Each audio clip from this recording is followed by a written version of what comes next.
Մայիսի 21-ին տեղի ունեցել Հայաստանում տեղահանված բնակչության համար մարդու իրավունքների պաշտպանության երաշխիքների ամրապնդում ծրագրի ղեկավար հանձնաժողովի ընդլայնված նիստը, որին մասնակցում էր ներքին գործերի նախարարի տեղակալ Արմեն Ղազարյանը։ Ներկային Հայաստանում Եվրոպայի խորհրդի գրասենյակի ղեկավար Մաքսիմ Լոնգանգեն, դատաիրավական բարեփոխումների խորհրդական Լիլիթ Դանեղյանը, մարդու իրավունքների եւ արդարադատության համագործակցության վարչության պետ Լիլիա Գրետարսդոտիրը, միգրացիա եւ քաղաքացիության ծառայության պետ Նելի Դավթյանը, քաղաքացիական հասարակության ներկայացուցիչներ, փորձագետներ։ Ներքին գործերի նախարարի տեղակալ Արմեն Ղազարյանն ընդգծել է, որ Եվրոպայի խորհուրդը Ղարաբաղից տեղահանության ժամանակ ստեղծված ճգնաժամային իրավիճակի կառավարման գործընթացում ցուցաբերել է կարևոր աջակցություն։ Արմեն Ղազարյանը նշել է, որ ճգնաժամերի կառավարման փուլում ինստիտուտները ցուցաբերել են դիմակայունություն։ Խոսելով միգրացիայի կառավարման համակարգի սկզբունքների մասին, ներքին գործերի նախարարի տեղակալը նշել է, որ ամուր ինստիտուտները Հայաստանի Հանրապետության սուվերենության երաշխավորն են։ Նրա խոսքով արագ փոփոխվող պայմաններում դրանք պետք է լինեն նաև ճկուն, կարողանալով արագ արձագանքել նոր մարտահրավերներին։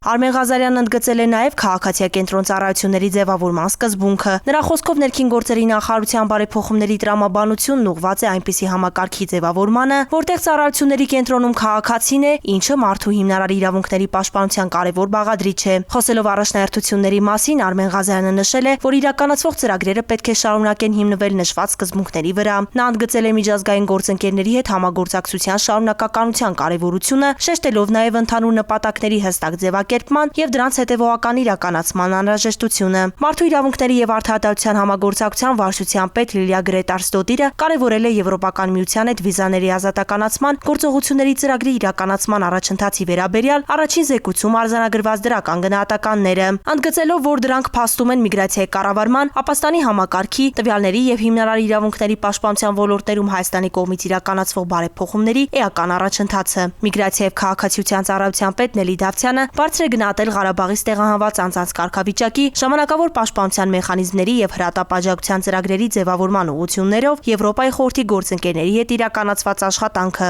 Նելի Դավթյանն անդրադարձել է նաև ներքին գործերի նախարարության օրենսդրական նախաձեռնություններին, ընդգծելով, որ դրանք միտված են միգրացիա եւ քաղաքացիության ոլորտում համակարգային բարեփոխումների իրականացմանն ու մատուցվող հանրային ծառայությունների արդիականացմանը։ Քննարկվել է տեղահանված բնակչության վրա օրենսդրական, ինստիտուցիոնալ եւ իրազեկմանն ուղղված միջամտությունների ազդեցությունը։ Մասնակիցները ներկայացրել են առաջարկություններ, նախանշել առաջիկա գործողությունների թիրախային ուղղությունները։